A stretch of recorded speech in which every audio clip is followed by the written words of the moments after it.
مجھے معاف کرو، ایک دوسرے کو برے نام اور القاب سے مت پکاریں۔ سورہ ہجرت آیت نمبر 1۔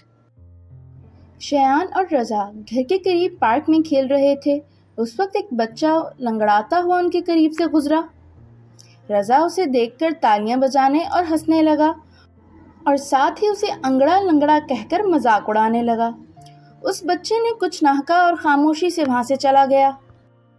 جب رضا گھر پہنچا تو دیکھا کہ اس کے والد انتہائی غصے میں بیٹھے ہیں، کیونکہ شایان نے انہیں رضا کی یہ بات بتا دی تھی۔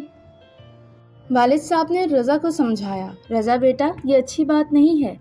ہمیں کسی کی بھی شکل، وزن، رنگ، قد یا اس کی معذوری کے بارے میں کبھی مذاق اڑانا نہیں چاہیے، کیونکہ اللہ تعالیٰ اس بات سے سخت ناخوش ہوتا ہے۔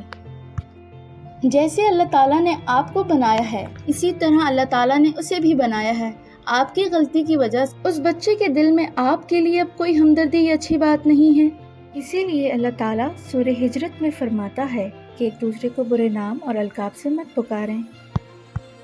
اور اللہ انسان کو تب تک معاف نہیں کرتا جب تک کہ وہ اس سے معافی نہ مانگ لے جس کا اس نے دل دکھایا ہے۔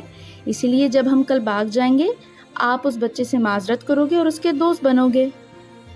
رضا نے کہا، ابا جان، میں وعدہ کرتا ہوں کل جا کر اس بچے سے معافی مانگ لوں گا۔ پیارے بچوں، اس کہانی سے ہمیں یہ سبق ملتا ہے کہ ہم سب کو اللہ تعالیٰ نے پیدا کیا ہے۔ کسی کی بھی شکل، وزن، رنگ، قد یا اس کی معذوری کا مذاق اڑانا اچھی بات نہیں ہے۔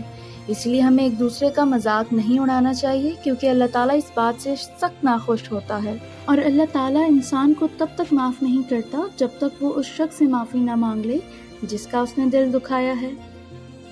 اسی لیے ہمیں ایک دوسرے کو برے نام اور القاب سے نہیں پکارنا چاہیے، اور نہ ہی کوئی ایسا کام کرنا چاہیے جس سے کسی کا دل دکھے۔